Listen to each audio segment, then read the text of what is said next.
everyone. Welcome to NFL Fantasy Live on this Friday. I'm Patrick Claybom with Marcus Grant, Adam Rank, and Maurice Jones-Drew. Michael F. Florio is going to join us a bit with his player rankings and a Week 12 sleepers list that you're going to want to see. I hope everyone had a safe and happy Thanksgiving, and I hope you were able to develop a significant lead in your fantasy matchup this week. Like Adam Rank did, 81 points. You got the Kobe, Rank. Oh, yeah, this was a huge game for me. I had Antonio Gibson, Will Fuller, and the Washington FT defense. This turned out to be a pretty good Thursday for me, so I'm feeling confident moving forward. All right, we're going to break down all of yesterday's top performers here in a bit. Hopefully you had a nice game like Rank did. But first, let's get to the news in case you missed it. There's a lot of news today. The Ravens-Steelers game originally scheduled for last night has been moved again. Now to Tuesday at 8 o'clock Eastern as the Ravens deal with a number of positive COVID-19 cases in the building. Quarterback Lamar Jackson among those who has tested positive. The Tuesday game that will still count as a Week 12 game for fantasy purposes will also tentatively push the planned Ravens-Cowboys game from Thursday, December 3rd to Monday, December 7th. But in the meantime, RG3 figures to get the start for Baltimore this Monday. What does that mean for fantasy managers, Rank? Well, I like RG3, and I think that he's one of the best backup quarterbacks in the NFL. But last season, when he was given an opportunity to start for the Ravens against this Steelers team, he scored less than 7 fantasy points. So for me, I think with no other teams on a bye, there's a lot of great quarterbacks out there. I would probably look at some other matchups to go find a quarterback to start in case or in place of Lamar Jackson. And many folks have been asking us on Twitter what would happen if the game is not played on Tuesday either. So our official statement here, pay attention. Unfortunately, you're going to have a backup plan. We suggest working with your commissioner and implementing backups. And that means that you would declare a player in advance that you wish to get credit for in the event that the Ravens and Steelers game is not played at all this week. In the NFL Fantasy app, private league commissioners can also add extra bench and reserve spots to help accommodate issues like this. And Marcus, for those who had Lamar Jackson in their starting lineup, who would you recommend playing as a streamer this week? Well, you see the list there. A few guys, Derek Carr, who's been playing very well, has a great matchup. Cam Newton with a positive matchup against the Cardinals. Taysom Hill coming off a great game last week. Matt Ryan, I know he's been struggling, but the matchup is pretty good against the Raiders. And let's also talk about Phillip Rivers, who has 3 touchdown passes in 3 of his last 5 games. Had a pretty good game against the Tennessee Titans back in Week 10, threw for 300 yards and a touchdown there. And this Titans team giving up just under, I should say, 20 fantasy points per game to quarterbacks. So again, if you're streaming, you kind of want around 18 to 20 points, and I think that's about what Rivers can get you against the Titans this week.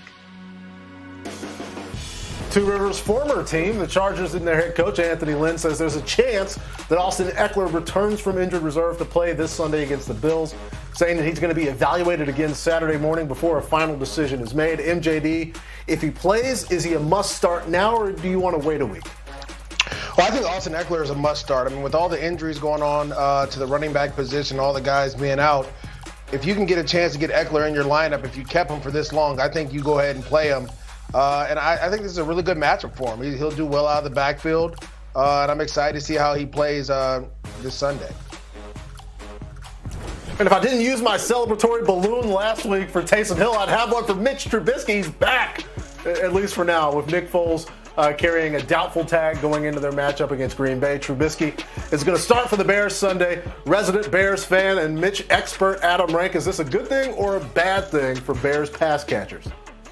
You know what? I think this is a good thing, Patrick, because I believe in narratives. Like, this is like the best possible redemption story for Mitch is that he gets benched, he returns, and leads his team to a victory over the Packers. This is like varsity blues, although I guess that would mean at some point Matt Nagy would walk out at halftime, Nick Foles would become the head coach and start calling the plays. I don't know what would happen to the assistant coaches because we don't know what happened to him in that movie. But you know what? I think for this offense, with the troubles that they've had on the offensive line, having a quarterback that's as mobile as he is could actually help out guys like David Montgomery, because this is a great matchup. The Packers have allowed the second most fantasy points to running backs this season, so hopefully this will kind of give a little juice to this offense that definitely needs some. Trubisky to Foles, I want your life. That was me doing a bad JVDB. That was bad. This is Bill Belichick. Yeah, it was bad. I'm actually from the South. That's why it was bad. Bill Belichick says he believes that Sony Michelle is going to be active Sunday, adding another option to an already crowded backfield. MJD, is Sony Michelle somebody that you want to start this week in fantasy? No, I'm going to wait to see how Sony Michelle's played. Damien Harris has been their workhorse, their guy, their go-to. As we see, James White, their third down back, has done a phenomenal job throughout his tenure there in New England. So for me, it's more of, hey, I just got to wait to see how you're going to utilize him in this crowded backfield already. Crowded backfield, crowded news alerts this week. These are some notable injuries from Week 12. Tua is questionable with that thumb injury. The most notable one here on this board, Todd Gurley, a surprise out with a knee injury. Also, DJ Chark out with a rib injury for the Jaguars. It's time to look back at who was piling up the points on Thanksgiving Day, and we're going to start with the top fantasy performers in that Texans-Lions game rank, since Will Fuller was on that squad for you, putting up points. Kick off with his big day. Oh, yeah, Will Fuller, definitely one of these guys that I think that we start every week. We always get questions about it.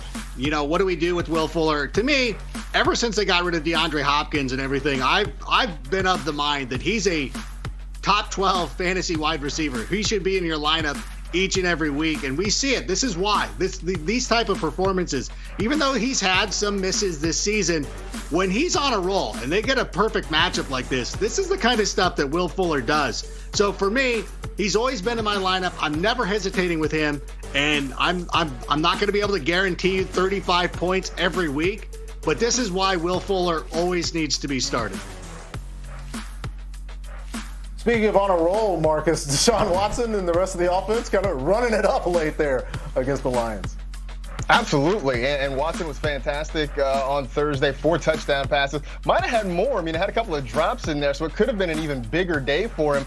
You look back, though, over the last 6 games he's played, 15 passing touchdowns, no interceptions. He's had 300 or more passing yards in 4 of those games. If you're just looking big picture, I mean, when we talk about MVP and guys who are, Offensive Player of the Year candidates, Deshaun Watson would probably be more in that conversation if the Texans had a better record, but he has been that good this year. On the other side, at the start, MJD, it looked like Adrian Peterson was going to help his team. The rest of the team didn't quite work out. Well, we knew this was going to be a great matchup for DeAndre Swift, who ends up being taken out or inactive right before the game. And so if you were smart enough to get Adrian Peterson in your lineup, you benefited. I was a guy that didn't get the news until like maybe a minute or 2 into the game. And so in one of my leagues, DeAndre Swift gives me a big fat 0. But again, this was a great matchup for the Lions running backs, and Adrian Peterson took advantage of it. All right, let's get to the game between the football team and Dallas, where Marcus, there was one man on a mission. Absolutely. Antonio Gibson just wrecked the Cowboys on Thursday. He had a season high in snaps, a season high in targets, which might be the biggest part of it. I mean, he's been working well as a running back, but was surprisingly not used as much in the passing game. But 7 targets on Thursday, which definitely is a boost to his production. 8 touchdowns in his last 5 games. And so everybody who decided to draft him late and who hyped him up, you can take a victory lap because he showed out in a big way on Thanksgiving. Maurice, we got to see Amari Cooper link up with Andy Dalton. Yeah, it was very exciting to watch. Andy Dalton take shots down the field. They felt like they had an opportunity going against Ronald Darby. And it was just exciting to see Amari Cooper be utilized the way we thought he would be with Dak Prescott. A lot of targets, 6 catches, 112 yards, and a touchdown. That's what you're looking for. And I think that should be what you should get from here on out with Amari Cooper. And Rank, you mentioned that Washington defense putting up the points, helping you get a big day. Oh my gosh. And this goes back to last week where we started streaming them because they were playing the Giants. And then coming into this contest, taking a look at the matchup, you're like, okay, I know that Andy Dalton was coming in and they'd played a little bit better the previous week. I stuck with them, and obviously it paid off. 15 fantasy points. And by the way, I know that MJD just brought this up. This is why you need to have the NFL Fantasy Plus that's available on the all-new NFL Fantasy app. If you subscribe to this, it costs 99 cents a month. you will not have guys like DeAndre Swift in your lineup. They will automatically bench them for you.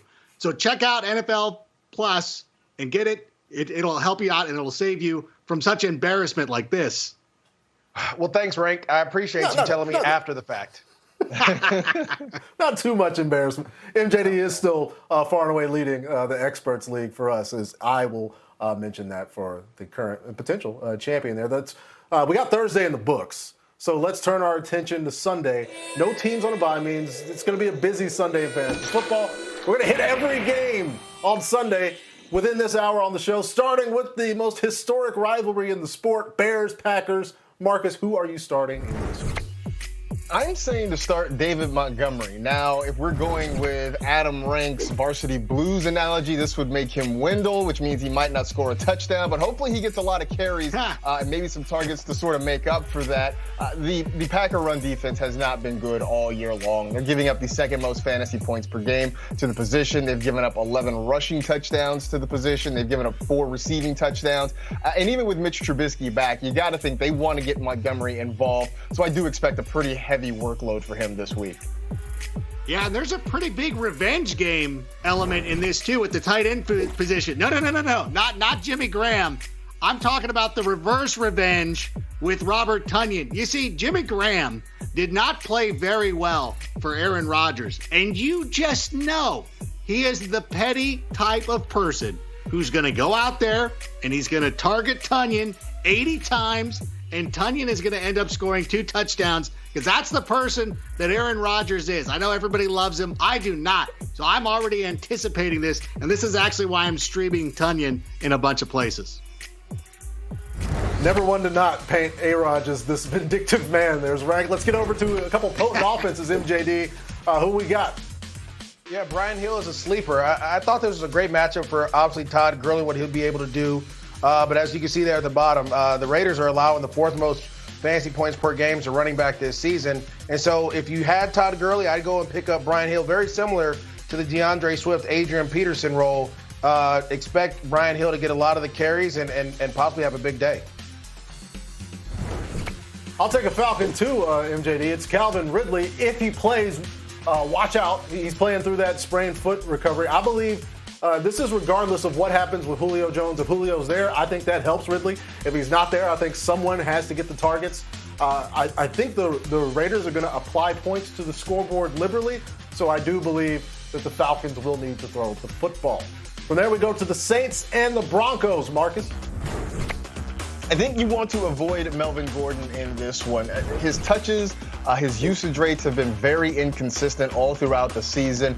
On top of it, they're definitely not throwing him the football lately. Just 3 total targets over the past 3 weeks. On top of it, the matchup just not very good. Running backs against the Saints this year, only 4 of them have had more than 70 rushing yards, and the Saints have not allowed a touchdown to the position since week 4. This just looks like a bad deal all around for Melvin Gordon. And on the NFL Fantasy Football Show, Marcus and I are screaming for more Phillip Lindsay, and we're screaming for you to start Taysom Hill this week. Obviously, huge surprise last week is that he threw for 233 yards. Like that kind of shocked me. I figured he was going to run for a touchdown. I thought he would have like right around 180 scrimmage yards. So he exceeded my expectations. Now he's going up against the Denver Broncos, who gave up a lot of rushing yards to Cam Newton a couple of weeks ago. And I can't help it. When I think of Denver, and Patrick, I know you hate when I make these obscure, like little trying to draw these narratives, but is this not a Tim Tebow type revenge game? Like this, it's the modern day Tebow in the place where Tebow played. How do we not do this? We got to do it. You're absolutely right. I do hate it. We're going to keep digging through the rest of Sunday's slate throughout the show, including perhaps the final chance to see Patrick Mahomes against Tom Brady in Tampa Bay as our Sunday showdowns continue all this hour. Chiefs versus Bucks, Mahomes versus Brady, Andy Reid against Bill Belichick. It's must-see TV in Tampa this weekend. We're continuing our Sunday showdown, fantasy previews. Let's look at this matchup, MJD. What are we doing with it? Listen, I'm thinking about starting Ronald Jones in this situation. Ronald Jones, to me, is a guy that, with the opportunity, gets better as the game goes on. I feel like against the Rams did an awesome job of shutting the run down, but the Buccaneers, if they want to have a chance against this high-flying offense, you have to try to keep Patrick Mahomes off the field, Ronald Jones, I think he's going to be the way to do it for the Buccaneers. And as Ronald Jones slashes through that KC front seven, I'm having a hard time seeing Rob Gronkowski free himself for connections with Tom. Maybe you're hoping for a score and can try to compete with that, but Gronk had more targets against the Rams than he had in his past 4 games. Still could only muster around 4 points. KC is in the top third of the league against tight ends. I think you guys could go out there and find a better start than Gronk this week. From there, we go to the Niners and the Rams. Marcus, another week with a lot of turnover in the running back room. A lot of turnover in the running back room, but I think this is a week you can start Raheem Mostert because part of that turnover is he is on track to play. He has been out for quite some time, but looks like he should be back on the field for the 49ers this week. I know the matchup is not particularly great on paper against the Rams, but this is a situation where you can count on volume and kind of believe in Kyle Shanahan, who has a very creative approach to the run game. That should be enough to open some things up for Mostert. Mostert plug and play, but the Rams on the other side, who decided against running the ball a week ago, require some diving in to see what's going to happen. And I think this may be a Malcolm Brown game as a sleeper, much like the game against the Seahawks was a couple of weeks ago. Darrell Henderson is going to get the majority of the opportunities, but I think Brown might edge him in the scoring opportunities in the red zone this week. I think he's a sleeper. Time now to leave the showdowns and get to our favorite weekly showdown in Breaking the Ranks with Adam Rank and NFL.com fantasy player rankings expert Michael F. Florio. Every week, Florio ranks players, every fantasy notable player, by their point scoring potential. And Fantasy Godzilla, Adam Rank just starts, there he is as he comes in for Marcus Grant, just starts knocking him down like Godzilla. What offense, what pick from Florio made you rise out of the fantasy like Godzilla this week, right? Oh, once I saw that he had Aaron Rodgers ranked 8th, I'm like, what are you doing? You know that he's playing the Bears. You know what's going to happen.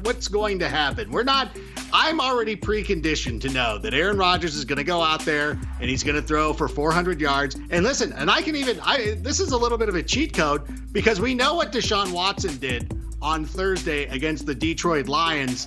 Aaron Rodgers is going to beat that. And I just know it. And I know the Bears defense has been playing fantastic this season. But I just know, like, too many things went well for me this weekend. I had an 80-point game, put up 80 points against my boy Cody. Ahsoka Tano's back in my life. Like, a lot of cool things are happening, just building me up just to tear me down by Aaron Rodgers. Yeah, Rank, I know I've accused you before in this of, trying to reverse jinx. This is 100% a reverse jinx because I looked back at it. The last 2 years, Rodgers is averaging less than 16.5 points against the Bears. They've allowed the 4th fewest fantasy points to quarterbacks, and quarterback is so stacked this week. There's no way he could have cracked the top 6 for me. This is a reverse jinx if I've ever seen one. I won't listen to this slander. The protagonist of reality takes a dose of reality from Florio there. Let's look over to Clyde Edwards-Helaire, Rank. He's 23rd. Why do you have a problem with that? Well, I don't have too much of an issue with this one. I thought that the running back rankings were really good this week. The only issue, though, is Clyde Edwards-Helaire has been so consistent. And I know last week he got a couple of touchdowns against the Raiders, but you just look at the production that he's put up this season. He has scored at least 12 fantasy points in 4 out of his last 5 games. He's right there, like right around the low end of a running back 1. And I think this matchup is still pretty good against Tampa Bay. I know that their run defense has been strong. Their defense has been better this season. But when you have a quarterback like Patrick Mahomes, you see what they can do to that defense. And I think that they're going to be so preoccupied with Mahomes that this is going to be a good opportunity for CEH to get it going. Yeah, Rank, you hit the reasons why I am a little bit low on him. It is just a really tough matchup against the Bucs. They allow the fewest rushing yards per game, and they've allowed just one top 15 running back in their last 5 games and one top 10 in their last 9 games. So I don't really like his upside at all. I like him more as an RB2 this week. So a bad matchup there. What about a good matchup against a bad defense? Nelson Aguilar, Rank. How do you feel about where Florio has him? Yeah, I don't necessarily have a start of the week when I do my start-'em, sit-'em column, but Nelson Aguilar would have been near the top of that list. And I think that He has been one of the most trusted receivers in this offense. Obviously, Darren Waller, probably the most reliable pass catcher. But Nelson Aguilar has really stepped up, and he's really now put the rest, the meme, the unlike Aguilar meme. And I think that with this matchup against the Falcons, who've allowed a lot of fantasy production over the course of the season, I understand they're not the layup that they were earlier in the season, but I still think this is a huge opportunity, and I would be shocked if Nelson Aguilar is not in the top 15 this week. I really do like Aguilar this week, Rank. He's been playing well. Derek Carr's been playing well. It is a fantastic matchup. Just earlier in the week when I was ranking him, I had him borderline top 30, and I was like, do I want to get too bullish on him? I think a lot of people are going to be like, wow, you have Aguilar pretty high, but you have convinced me, Rank. I've wanted to do it all week, and you've just pushed me over. He will be raised after the show. Yes! Yes! We did it! This is good. We have instituted change. We have communicated, and we have come together to create positive change in Michael F. Florio's player rankings. If you want to go over in there now to see what they look like before there's a little bit of a shift, go to NFL.com and take a look at the rest of Florio's player rankings for Week 12 and get your lineup ready to go. Great time for everyone fighting for a playoff spot. And before you can bring home your league's ring, you got to overcome a big deficit this week against your and everybody's arch rival, Steve from accounting, who is a horrible, dreadful person. Marcus, Steve started Deshaun Watson. Which quarterback would you be most confident in starting this week to counteract those 30-plus points? If anybody can sort of numb that pain, it's going to be Justin Herbert this week. I mean, the guy has been fantastic all season long. 7 straight games for Herbert with multiple touchdown passes, and has what I think is going to be a very high-scoring game against the Buffalo Bills. The Bills have allowed 5 300-yard passers this season. 6 quarterbacks have thrown multiple touchdowns in a game against this Buffalo secondary. So I feel like Justin Herbert is a pretty solid shot to try to counteract what Deshaun Watson did. All right, Rank. Steve also had Antonio Gibson. He didn't even watch that game because he was out tripping people in a two-hand touch game of football. So which running back is most likely to erase that 25-plus point lead? Well, I really like Kareem Hunt this week. I mean, I like him and Nick Chubb, but let's focus particularly on Kareem Hunt, who last week would have had an exceptional game, but he did have a touchdown overturned at the goal line. And now I look at the matchup against the Jacksonville Jaguars, and they've allowed a lot of production to opposing running backs this season. They've allowed the 4th most points scored per game this year, and I really anticipate the Browns getting up to a pretty sizable lead and then turning to their running attack. Only 2 other teams have run the ball more than the Cleveland Browns, so I feel comfortable with either one of those running backs this week. Yeah, a couple of good matchups there. Michael F. Florio, because we can't actually commit violence against Steve, we're pacifists. Who's going to hurt him the most at the receiver position? The receiver that's going to hurt Steve is Keenan Allen. Look, I could tell you that Keenan Allen has scored over 25 fantasy points in 2 of his last 3 games, or that he has over 21 in 4 of his last 5. Or that he leads the NFL in target share. But all you really need to know is that in games that Justin Herbert has started and Keenan Allen hasn't left early due to injury, he is averaging 22.24 fantasy points per game. So he just needs an additional catch or 2 on top of his weekly average, and he will get you over 25 fantasy points. If you have Keenan Allen and you are in a big deficit after Thursday, do not worry at all. Yeah, it's almost like Justin Herbert is the perfect quarterback for Keenan Allen, and a tight end that can put up a big number for me is going to be Darren Waller. Is my pick because he's the number 2 scorer at the position league-wide, and he's playing the league's worst defense against the position. And also because one time Steve had leftover deviled eggs in the fridge for months, and he pretended like they weren't his, and somebody else finally had to clean it out. So I need this, and Darren Waller can do this for me because it's the easy, obvious choice. All right, so we've beaten Steve collectively as a universe. Let's get back to our Sunday showdowns. We just said, Justin Herbert, a must start. So what about Josh Allen? What are we going to do with that, Florio?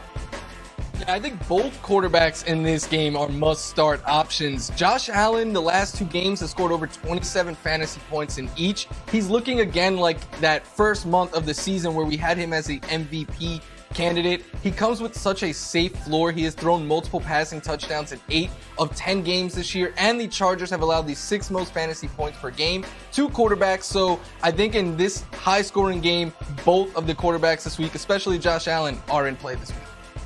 No, I agree with you, Michael, and I think that this is going to be one of those games similar to the Rams and Bills earlier this season. So that means I want as much of both offenses as possible. So I'm going to go with Mike Williams. Now, obviously, Keenan Allen, probably the wide receiver 1 of the season. If not, he's very close. Mike Williams has scored at least 13 fantasy points in 3 out of his last 4 games. He is their field stretcher. I anticipate them taking a couple of shots to him, especially early in this game, to try to set a tone against this Bills defense. So if you need a wide receiver, Mike Williams is certainly one I would look at. Let's go over to the Cardinals and the Patriots. Marcus, what about Cam? You are starting Cam absolutely this week. I know he's been sort of up and down this season, but it's a good matchup against the Arizona Cardinals. 7th most fantasy points per game to quarterbacks. They've given up the 3rd most rushing yards to the position as well, which you would think, for a defense that gets to face Kyler Murray in practice, they would be okay against this, but apparently not. Cam is the Patriots' 2nd leading rusher behind Damien Harris, so I think he will find multiple ways to put fantasy points up on the board. Yeah, I agree. I think Cam plays well against this defense also, Marcus. And I saw the 11-point projection for Chase Edmonds and thought maybe it was time to warn people about this. So beware Chase Edmonds looking back at New England against guys like Devin Singletary, Duke Johnson, Clyde Edwards-Helaire topped out at 12 points against New England. I just don't see it for Chase Edmonds. Maybe Drake gets his 13 to 15 points, but I don't think both of them can. So I'm going to go with beware Edmonds. From there, we go to Dolphins and the Jets, where Sam Darnold is expected to be back and ready to roll this week, Michael. Yeah, and I have a deep sleeper here. It's Ty Johnson, and I know some of you may be saying, who? But last week when LaMichael Pirine went down, the Jets had Gore and Johnson split work, and it was Johnson that was used in the passing game. He had 6 targets and a 21% target share, and that is valuable because in PPR leagues, a running back target is 3 times as valuable as a running back carry. And if this is another game where the Jets are trailing, Sam Darnold likes to throw to running backs more than Joe Flacco. Maybe Ty Johnson could just rack up a couple of second-half catches. He's more of a deeper league play, but for those in need of a running back in deep leagues, Ty Johnson is a name for you. Okay, when you're picking deep sleepers on the Jets, that means you want to stream the defense against them. And that's why I'm going to go and pick up the Dolphins this week. The Jets have allowed 10 fantasy points per game to defense and special teams. That's the most in the NFL. But as a small little caveat, the Dolphins also have the Bengals next week. So this is actually a 2-week play if you want to stream a defense. So go add the Miami Dolphins right now. And on the offensive side for that team, Tua Tagovailoa had his worst performance since his starting debut. And it came last week. He only had 83 yards, 1 touchdown that came on the first drive before he was ultimately benched for the Fitz Magic. So, but MJD, hey, is still feeling pretty good about Tua in fantasy this week. It's time for some Feel Good Friday. MJD, tell us what you see in number one's future. Well, I tell you what, we've talked about a ton of rookies, and obviously Joe Burrow going down and then Herbert's excelling. Let me give you a little look on what I see from Tua Tagovailoa of the Miami Dolphins. Let's roll the tape. Almost there. There we go. Here we go. Tua here. He sees single high coverage. He sees one-on-one, man at the top, safeties in the middle of the field. He's going to look this safety off, knowing that he wants to take this deep shot to Preston Williams. And look how he puts his present in the basket, just drops it in there. What a beautiful thing.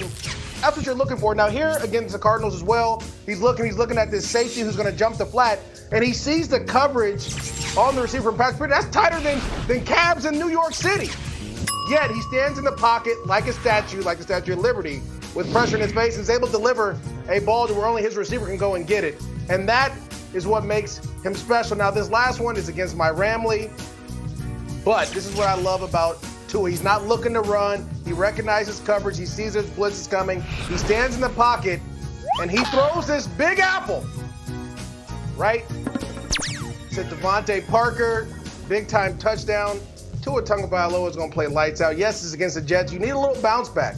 I think this is the divisional opponent that may help him out. Back here on Fantasy Live with more Sunday showdowns. As Teddy Bridgewater makes his return to Minnesota. MJD, you say it's a good week to start one of his wideouts. Oh, yeah, start DJ Moore. I love this matchup. I thought over the last couple of weeks he's been getting a ton of targets. So for me, it's about the volume that he'll get, but then the opportunity with the Vikings defense. They've allowed 17 touchdowns to receivers this season, second most in the NFL. And this may be a great game. Some plays like this where you get a nice screen pass where you can take it to the house. What you should really be doing is asking me if I'm going to be starting DJ Moore. 12:45 Eastern on Sunday, I will give the official announcement. Mike Davis, though, I'll tell you right now that I'm going to be starting him. Christian McCaffrey is not expected to play in Week 12. He's averaged over 16 fantasy points per game when CMC is out. Great matchup against the Minnesota Vikings, who are Vino. Vikings in name only. They've allowed the 8th most rushing yards per game to running backs this season. From there, we will go to the Texans and the Colts. Marcus, do we have a sleeper? We do. It's Michael Pittman, although I may be underrating him by calling him a sleeper. He has been the Colts' best receiver over the last 3 weeks, leading the team in receiving yards in 3 straight contests. And he gets to face the Titans, who've given up the 2nd most catches to wide receivers, the 4th most yards. The rookie is starting to come alive at the right time. It could really help you out in your flex spot this week. All right, for me, the past few weeks, as a person who relies heavily on Derrick Henry, I've seen multiple red zone opportunities go to Jonnu Smith. I want that action, even if he's not doing it between the 20s. I think he will be involved in the screen game more as well. Speaking of screens, maybe you did some shopping on some of your personal screens today. In honor of Black Friday, let's get some daily fantasy deals, Marcus. Tell us about your thrifty lineup. Absolutely. Everybody likes a bargain, likes some good value. So I tried to do that by putting together this lineup here for daily fantasy for week 12. And I mean, look, you can see, look, the remaining budget, $7,700. So I tried to get values where I could find them. I got a nice stack with Derek Carr and Nelson Aguilar. But I want to talk about my flex spot because I went with Evan Ingram there. And I know he has been inconsistent. He has been frustrating, but really starting to come around at the best time. He's facing the Bengals, who've given up the 4th most fantasy points per game and 4th most receiving yards to tie it in. So could see a lot of targets and a lot of opportunity. At the defensive slot, I went with the Cleveland Browns, who really could be a nice play, not only in daily, but certainly in more traditional leagues down the stretch.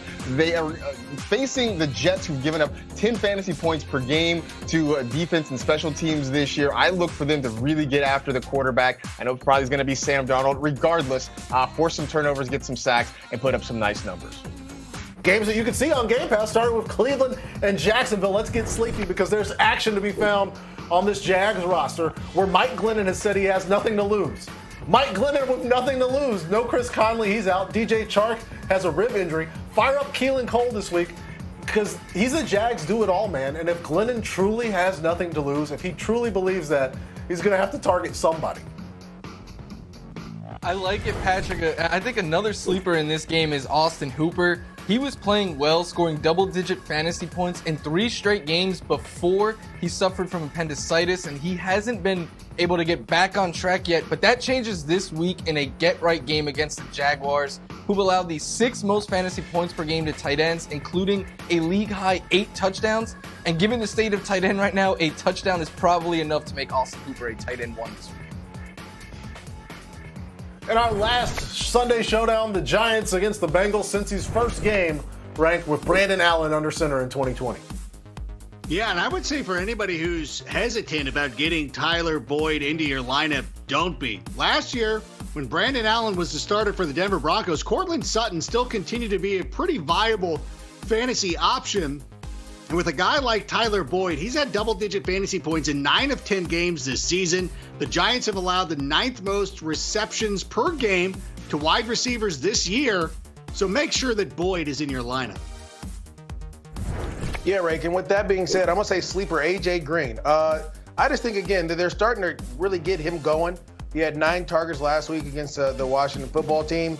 Let's see if he could keep it going here. The other thing is this. I got an opportunity to call Allen's games when he was with the Rams. He loves to get the ball out quick. He's comfortable in this system. Maybe A.J. Green is a guy that can score you a touchdown, 2 in the red zone playing fast. That's what 2020's been like. We got AJ Green as a sleeper. And let's get some more sleepers. Check out some surprising sleepers presented by Geico. Michael F. Florio posts his list of sleepers every week at NFL.com/fantasy. Go check it out after the show today. Florio, give us a guy that might have flown under the radar a bit this week. Another Jet, I know, right? Like, it's Denzel Mintz, though. He has scored double-digit fantasy points in 2 straight games. But what I like better is the volume here. In those 2 games, he has at least a 25% target share and a 47% air yard share. Last week, 5 of his 7 targets went for 20 or more air yards. So it only takes 1 long catch for him to have a nice day. And also, it is my fiance's birthday this weekend, and she is a Jet. So that doesn't really have a whole lot to do with this game. It just felt like a good way to sneak it in. So go Jets. You know what?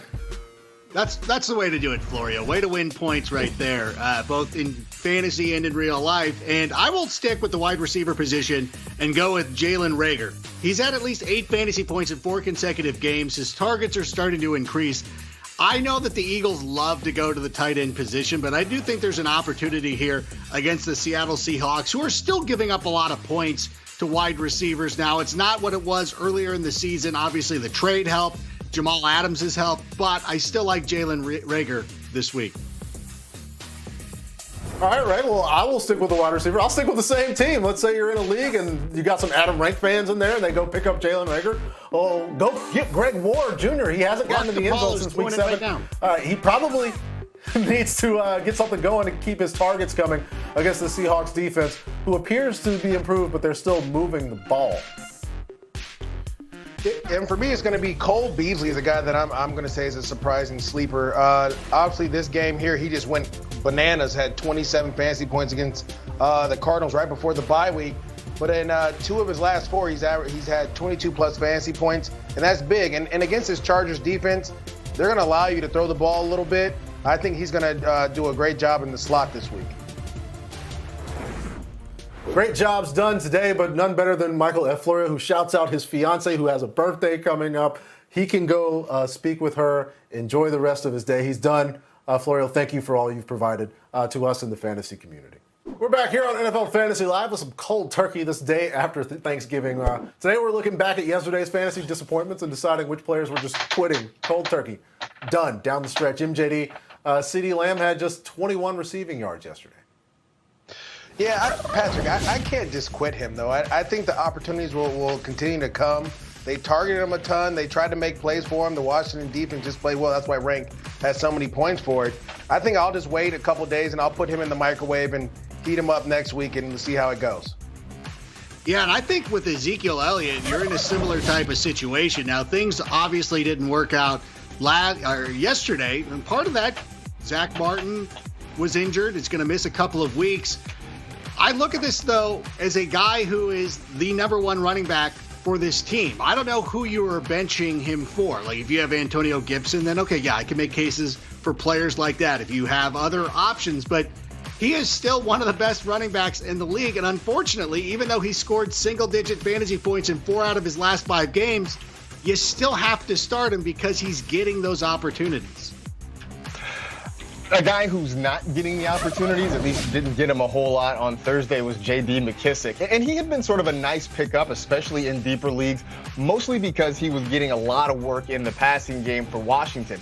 That's not what happened against the Cowboys on Thanksgiving Day. He played the second fewest snaps of any game this season, touched the ball just 3 times, including just 2 targets. So if he's not getting that work in the passing game, his value drops significantly. I'd say, you can kind of keep him cooling in the fridge for at least 1 more week. But if we get a repeat performance next week and Antonio Gibson's getting more targets, then I think it's fine to just say goodbye to J.D. Mckissick.